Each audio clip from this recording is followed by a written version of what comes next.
Marijuana is the #1 cash crop in America. It used to be wheat and then soy and then corn and then marijuana. Marijuana is now by far the #1 cash crop. And that's true in many places throughout the world. The regulations on marijuana and on other drugs are designed to control. They're not designed to make a better life for the people. They're not designed to create some benefit for the society. They are designed to exert control. And that's really what it's about. It's about control. If I want to go out and smoke pot, now you may not like me, you may think that I'm hurting myself, and you have every right to think that. But if I decide to go out and smoke pot, who else am I hurting? Why should there be any taxpayer funds devoted to controlling whether or not I smoke pot? What has happened is that things have been labeled as war to make them more politically palatable. In the US, we have the war on poverty, the war on drugs, the war on crime, the war on this, the war on that. What's actually going on is that in each of these cases, the government is using the term to establish control. What's this war on drugs? In the early part of the 20th century, the United States had prohibition. That was their war on liquor. The 18th Amendment to the U.S. Constitution provided that you could not have alcohol.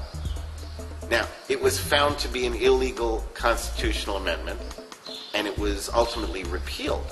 But during the time of the 18th Amendment, it was called the Volstead Act, there was such massive amounts of crime going on around alcohol because everybody's attitude was government has no right to tell me I can't drink, I'm going to drink anyway. So you have to consider that there are people who would see that as a grand opportunity. If I can control that market, then boy, I can make a lot of money. I don't want anyone who sees this or listens to what I have to say to think that I'm either advocating or not advocating anything to do with drugs. This conversation, as far as I'm concerned, has nothing to do with drugs. It has to do with the rule of law. It has to do with personal freedom. If I ingest a drug, if I smoke a joint or I snort cocaine, or it doesn't really matter what the drug is. It could be a pharmaceutical drug. It doesn't matter. If I ingest a drug, whose life, liberty, or property am I damaging by that act? If nobody's life, liberty, or property has been damaged, it is not an appropriate thing to call a crime. The act of ingesting a drug, any drug, is by itself not criminal. It has been made criminal. That's what the war on drugs is. It is about determining something to be a crime so that controls can be issued over it. And in pursuit of those controls, lots and lots of money is taken from the people in support of those ends. But people take drugs and then they go out and they rob banks. If I pick this chair up and I bash you over the head, okay, well, let's outlaw chairs. The only legitimate purpose of law is to protect our free exercise of the faculties with which we have been endowed.